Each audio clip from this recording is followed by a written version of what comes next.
Hello!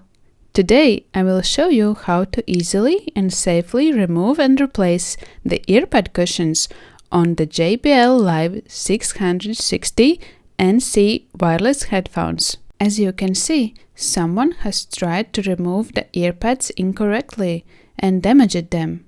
To remove the earpads, you will need a flat tool.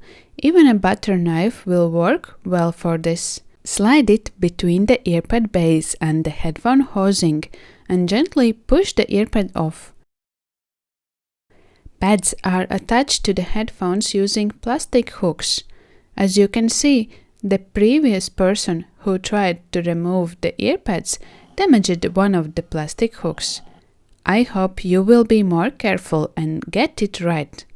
A link to the replacement earpads is in the video description. To attach the new earpads, make sure to match the correct side and place it on top. Press down a few times and it will snap into place, securing itself onto the hooks. If a plastic hook is broken, don't worry, just use double-sided tape. Place it over the broken hook. Remove the protective layer and firmly press the earpad onto it. And here's the final result. Your headphones look as good as new. If you have any questions, feel free to ask in the comments below. Good luck!